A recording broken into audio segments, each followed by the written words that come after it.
Good morning and welcome to the Foster and Marshall podcast where we ask the all-important questions and ask why.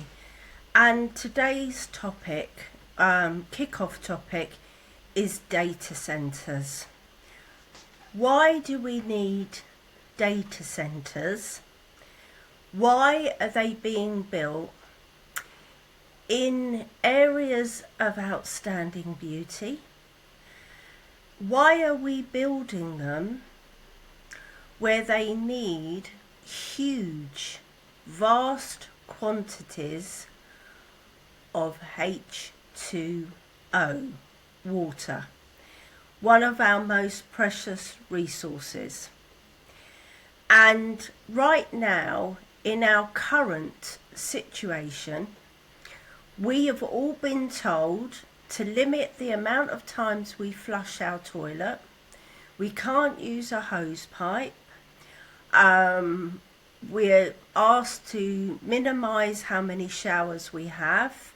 Absolutely. And this is right across the UK, which has been earmarked for a few of these data centres.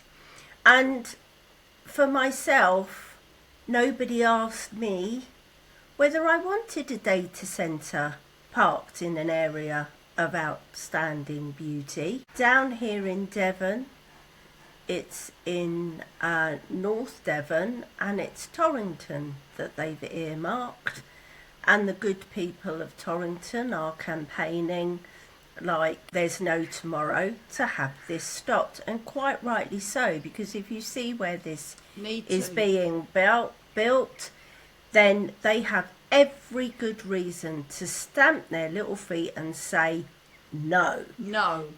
Absolutely no way do we need data centres being built right now.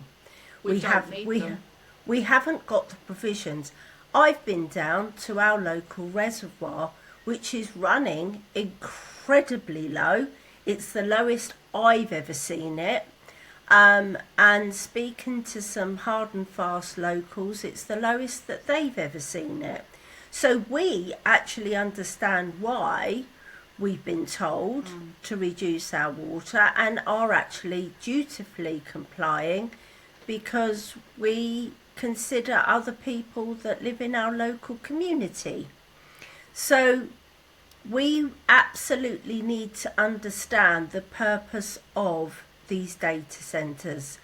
I thought that we had things like iCloud and that we didn't necessarily have to have data centres. Nobody has actually explained what's going into them. Nobody's explained what data is being collected, and there's a whole load of big questions. And the other thing I have to ask is, you're building these things in areas of outstanding beauty. Why are you not building them on land that is classed as what they call brown land, which is kind of industrial use?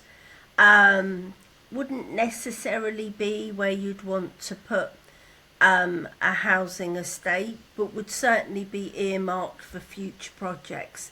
So we have these great swathes of land that are openly available, and yet you want to stick it in an area of outstanding beauty. And in my humble opinion, the areas of outstanding beauty have already been desecrated by swathes of solar panels and swathes of windmills. And absolutely, no, they're windmills to me. Oh yeah, absolutely. Yeah, I know, absolutely. Although you are absolutely correct, Marshall, they are wind turbines that are non-biodegradable. But just remember, we're supposed to be saving the planet. Ha, ha, ha, ha, ha, ha, ha. I don't think so. Because in order to build these data centres, you're going to have to chisel in to areas that are known for biodiversity. And I think it's time the general public started to use their voices, stand up and say the word not No. in my time. No, absolutely categorically not. So I'm going to throw it over to Marshall now. Thank you, Foster, and total agreement. Right now, we've been researching this, and Foster made me laugh a lot this morning with a text, because a very kind subscriber called us hinge and bracket, but because of our research, Foster said unhinged and knackered. Bracket. Yeah. Unhinged and knackered bracket. And I think that could be something for the future. So I'd like to thank that listener, to making us have a good old belly laugh. And I happen to like that duo. They were incredibly funny for their time. That as a compliment. Yes, so we do. So thank you for that. So if we make you smile, or if we make you think, then that's our job accomplished. Yeah, it is. We ask questions and then we ask why. And here we go. We all need water. Water to everywhere. Live. For life, yeah. Water for the planet, water for life, water for all the animals, all the ecosystems, all creatures great and small. I want you all to think of the deserts. Do you want our planet to be all desert and dark? Just ask yourself that. Now, the man behind these data centres is Peter Thiel. He was born in West Germany, and please go and do your research on him. He's a good mate of Epstein and the cabal, as I call them, and that should make you every red light come on fast, and it should, because this is so serious for everyone's health and well-being on the planet. Current UK use, this is what they believe the UK Water Authority are saying: noise sources, pollution, cooling fans, chillers, high frequency humming, sounds constantly 24 hours a day. That's a terrible frequency for human beings and all animal life. Exhaust, forever chemicals, and this is not technology with harmony. Foster and I are all for technology when it's good and harmonious with everyone. I find it so chilling, and I believe it's going to be total destruction on a global scale.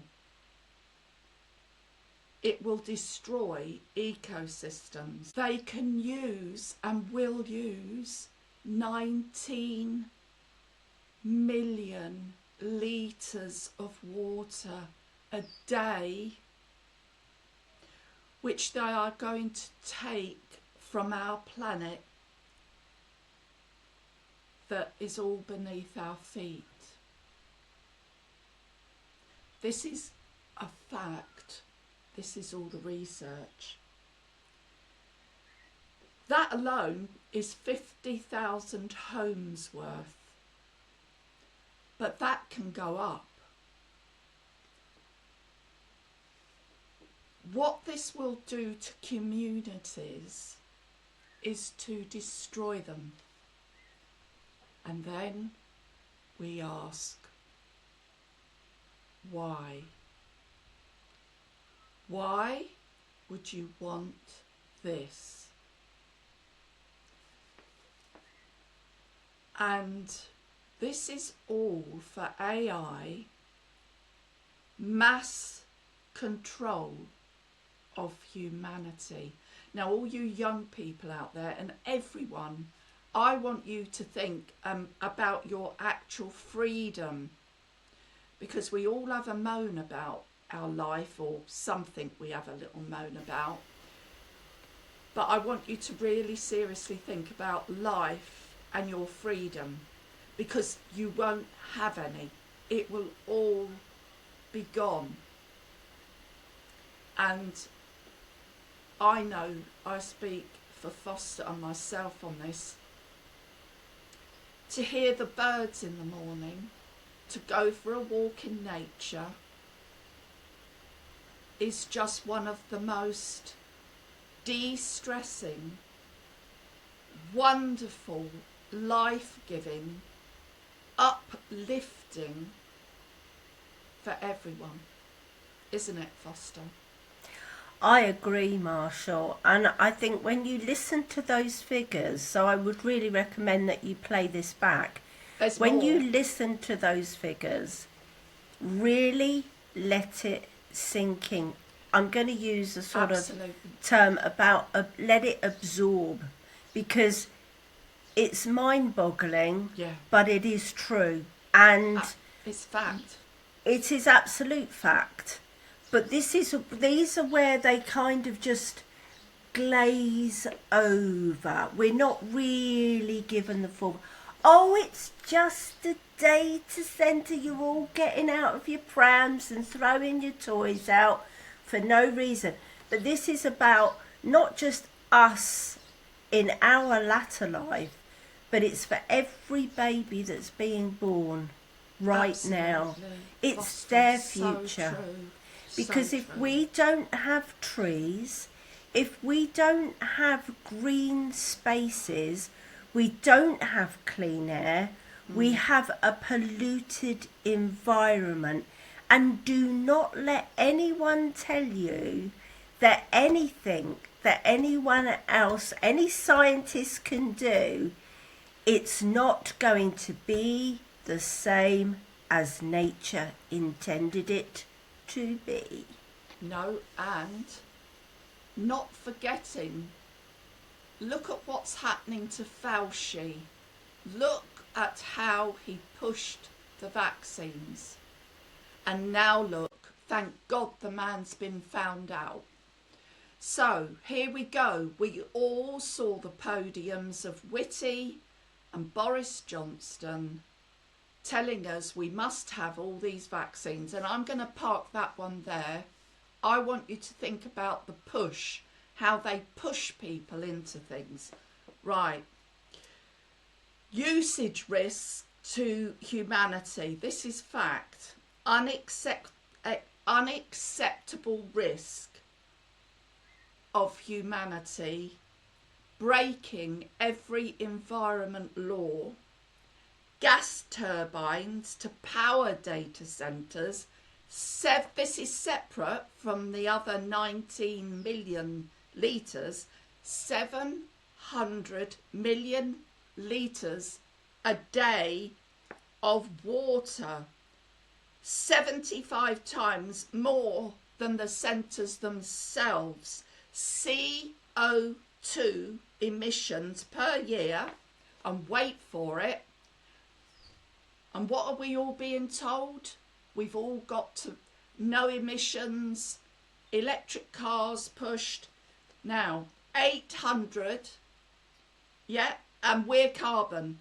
857,000 tonnes of CO2 per year, which is equal to hundreds and hundreds of thousands of extra cars on this island. But I want the world to know, all the people in the States, all the people listening across the world, please say no, no, no to data centres. Stand up and be counted. Now, I remember going back, because I can, to two phenomenal people. One was called Moley. They nicknamed them because they stood their ground to save trees, and they planted themselves on top of the trees and lived in trees to protect them. Think very carefully about what everyone can do. We all have to unite about this. Please check out Peter Thiel. Everything that I have stated here is fact. You can go and check it all. Please do. Please do your own research. I think it is actually important that people do, because again, it's all about that absorption of reality. Because I think this is about a reality check. And really I have to say, we need more Moleys and Swampy. We need more of these people. Swampy. And because actually they were national treasures for their time. And they still are. You see, we have a lot of people with pink hair telling us to stop oil. But where are the people going to be when they say stop stealing the one resource that we need to survive? The one resource that we can't actually survive any length of time. The two are, well, there's two. Air is the first. Yeah, water is 3 days.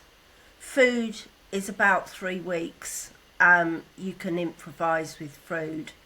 And the thing is, we are actually at this point in time putting our own actually really basic needs at risk. Polluting the air by taking down all of our trees and destroying our destroying our ecosystem. The other is water.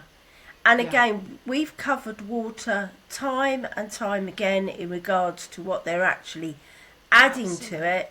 But if there's not a drop to drink, this is why I think we are teetering on something much more serious at this point. It's the most serious on the planet's ever faced. It is, because we are now putting our own, we're basically putting our own lives at risk. It's almost like everyone. A whole group of lemmings leaping off a cliff, just following a narrative, not even a good narrative, just following a negative narrative. So we need to say no to these data centres. We need to say no to trees being felled left, right and centre. Absolutely. We are a small island. We need these trees, even if it's just to act as windbreakers, to be honest with you. Absolutely. And because that's what I always think is quite amusing. We have the wind turbines, or windmills as I call them, but you never see them spinning in the wind. They're actually, operated by diesel, which I find they are, and that's detrimental. Because we were led to believe wind turned them. No. Well, that was it. They were going to be windmills, but they're not. This isn't anything to do with wind. And they're not good for the environment, because millions of birds have come across from them. Flocks of birds, so it's slowly, literally from destroying here, the planet. There, everywhere, we're being, like I've said before, attacked on all levels. Humanity.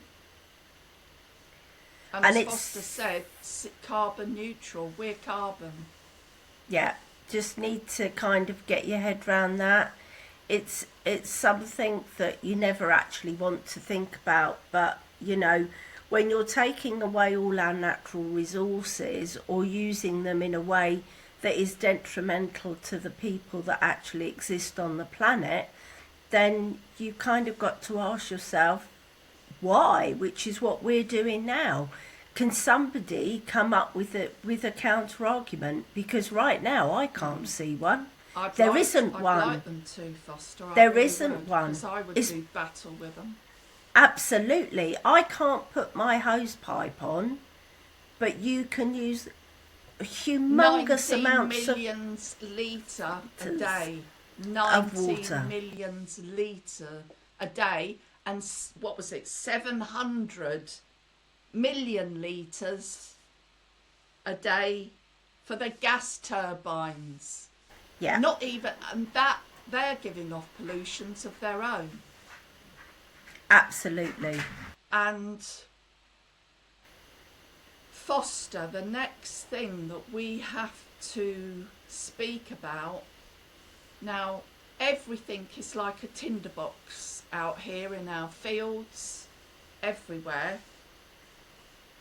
And I spoke out on TikTok about chemicals in our food, which they are, it's fact, and they're not good for you.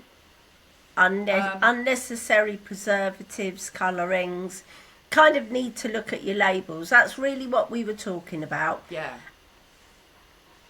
And I got banned for saying that. And we were getting lots and lots of reviews, people watching. And TikTok is owned by China. And they banned me from that. So over to you, Foster, for the next bit. Yeah, well, this is, and this is like my little ears pricked up here, because I hear that on TikTok there's a craze going on about causing fires, being an arsonist. Well, the last time I remember, arson carried a 15-year prison sentence. So they're promoting this, not necessarily TikTok themselves, but they're permitting people via videos to go on and encourage young people to start fires. Now, as Marshall quite rightly said, everywhere up and down the country, whether it is a curbside, whether it is a farmer's field, whether it's a school field, wherever you are going, where there is any kind of what was once grass, any spark could actually cause a fire. A totally unnecessarily, fire. A total unnecessary fire, where the fire squad will have to come out and put it out very quickly to avoid it spreading. It is so bad where I am, I actually have a grab bag with all of our documents in, anything that we will need immediately, even for my dog, in case anything should happen, because we've also got gentle breezes as well. So if this was to start being a craze where I am, there's a huge swathes of land that has village communities within it that are going to come under in danger, come under danger within danger, because it would spread incredibly quickly. And I have to say, I commend the fire service in our local community. Yeah, because they've only got to smell a barbecue and they'll go and put it out. And quite rightly so, and the person concerned shouldn't even be doing that in open spaces. We only have to look at what's happened up north, in the Peak District, if I've got that correct, but also in the New Forest, huge swathes. There are wild animals here that have been there. It's all the plant life, the animals, it's phenomenal. The creatures, great and small. They're all being burnt alive. Horrendous, absolutely horrendous. So the little arsonists I like that are being, yeah, I know, I'm being polite. which is unusual for me because this is really heartbreaking. So Very. these little arsonists need to be stopped, and anyone that is being seen to promote that via TikTok, those videos should be taken down immediately. Absolutely. Because, where are you, TikTok? Take yeah, them where down. are you? Stop them. Speak out. Absolutely. Yeah, stop. If you can give Marshall a strike because she mentions something that's factual, you should be stopping somebody from actually murdering people. In Newton Abbot, in Paynton, in Devon, a lady had to be rescued, an elderly lady, where the fire was encroaching on her property because somebody had started a fire unnecessarily. And the fire brigade said it was arson. So come on, people, let's put a stop to this. And if you're a mum and a dad, I know it's tough having kids. You want to let them go out and have fun. I know we used to when we were youngsters. Yeah. But We tell them never not had- to take, Actually, Foster, not to think- play. Foster, Not to play think- with matches. No, think about this though. We never had all that then. No, 1976 we didn't. I mean, there was no way that ever had all happened. these wildfires. No, we didn't. It's No, we being didn't. done deliberately. It's being done deliberately, and it's being pushed. It certainly feels that way. It feels like there is an agenda. And the thing is, again, I'm going to use this word conspiracy. Now, what you have to consider is there's been a lot of really, really good people that have spoken the truth via social media, and they immediately get branded as a conspiracy theorist. Well, I'm going to tell you now, 9 times out of 10, it is the conspiracy theorist that turns out to be telling the truth. Proved correct. Just think about that. Yeah. Just think about it. Think about what Marshall has said. Think about the figures that she's quoted about the use of water, and you standing there, because there are some areas that are having to have bottled water right now shipped in. So imagine if you've got a data centre right on your doorstep. It wouldn't take long before you had to have bottles of water delivered. And how long would that bottled water last, Foster? If these data centres, no time, and it's no good thinking No you time. could then get some water from a stream or a river, because there won't be any. They'll be gone. It will be gone. Yeah, you're talking about global warming, and the reservoirs are drying up. I mean, let's put it bluntly. None of the water companies have invested in new water storages. They haven't invested in any reservoirs. Invested in anything, No, Foster. no. It's all about profit. Take. Profit. Take. And that's all it is. There is no reinvestment in anything, not even in their own. They're dilapidated. Absolutely, dilapidated centres that can't control the bloody sewage. So because then we're going to go back to dirty business again. If you haven't seen it, take the time out to do it. Yeah, absolutely, because Channel 4, isn't it, Foster? Oh yeah, Channel 4, dirty business. You need to look at it because it's an eye opener. And South West Water, all of them, are still pumping sewage into and it's not just rivers and streams and sea. Yeah. No, it isn't. It's all of the companies. It's up and down the country, so it's not just here. I think they've campaigned about it a lot more down here, but then again, we have our news fragmented, so I wouldn't necessarily know what was happening in the north of the country. Yeah, sorry, Foster, but like you stated, it's the surfers that let us know, isn't it? Because by the sea. they're the ones that are faced with human effluent.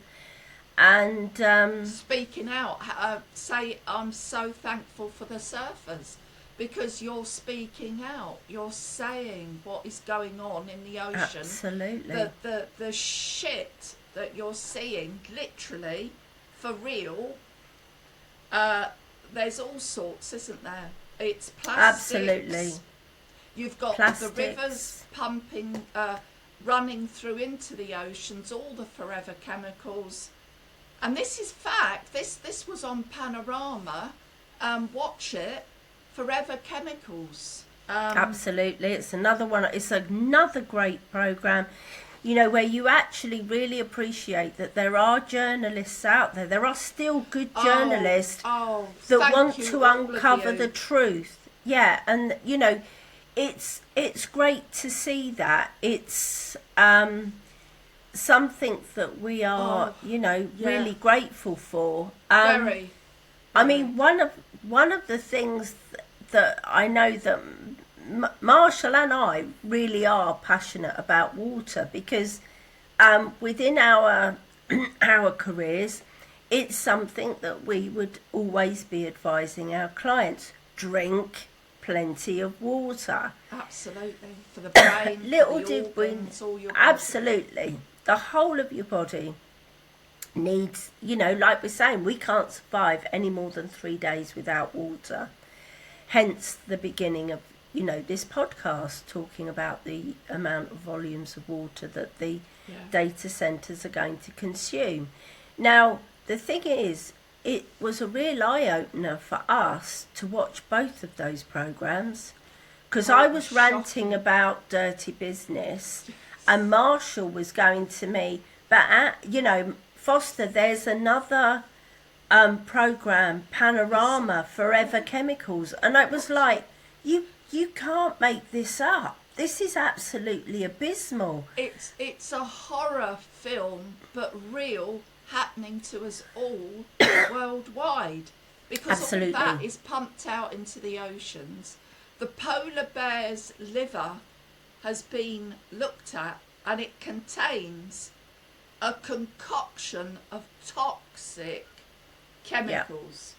A lot of the sort of mammals, you know, and have been identified to be containing. And it's no wonder you find plastic.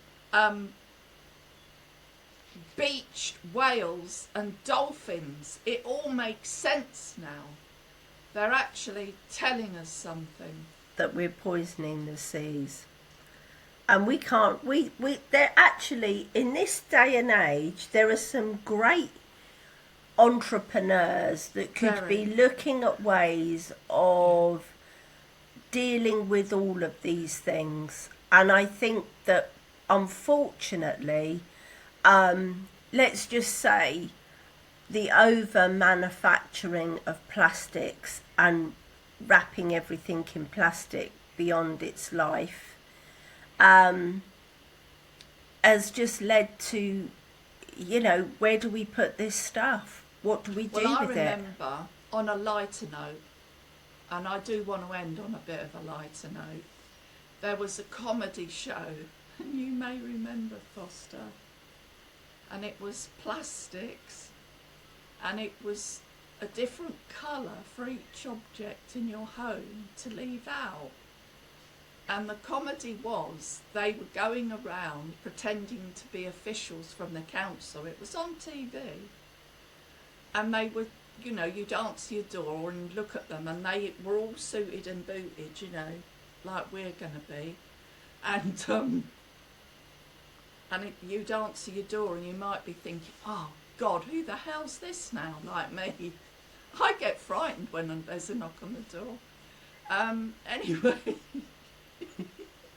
Anyway, he would say to the person, we're from the council and we've got this yellow bin, and that is all for any, if you have any fish waste, this is where it goes. And they would be so shocked. But the thing was, we are so gullible, because they used to take it indoors. And then they'd be saying, what the is this Is for? this? Absolutely. What are they up to next? But it was, and then they'd come round with another different coloured, and so forth, and it was hilarious. But, Marshall, look at the bins we've got now. I know. You see, I have a grey bin, I have a blue bin, and I have a green bin. And I have a white, and it, you know, we like good citizens, the controlled citizens, the lemmings, okay, go out there and dutifully put everything into each bin. But down here, we are let off lightly. Because in London, they can have up to 7 different coloured bins. So, although that was a comedy sketch at one point, it's now a reality for some households, Marshall. So, although it was supposed to be on a lighter note, I think it's actually considerably serious. Because it's almost as if somebody's gone, oh crap, we've manufactured all this plastic, it doesn't biodegrade. I know, let's make them put all the new waste plastics into the recycled plastic bin, and we'll just make them have as many bins as we can get them to have in their front gardens. So it's become in some boroughs, it's like a complete workout on the bin emptying day, and not even that's every week. That's horrific. It's the fact. I think we should be looking at a general election, but I think we should certainly have referendums on big issues. And data centres. The big issue, yeah. This is gigantic issue of life. Yeah, it's about what do you want, life. Look at your children, because I do. I look at my grandchildren, and then it'll be their children, and please do that. And by the way, the jigsaw, all these are all coming together like detective work because of all our research and what we're seeing. You have to think of the whole, all the different things, the forever chemicals and so forth, and all the rest of it. Why? And then you need to think, well, maybe that might explain why there are so many cancers now. And on that note, started because, well, I think that's a real serious subject. Myself, me dear. We'll be doing that on our health and wellness, because we're going to be doing a wonderful health and wellness, and it's going to be phenomenal. That's Marshall's favourite word, phenomenal. Mine is lunacy.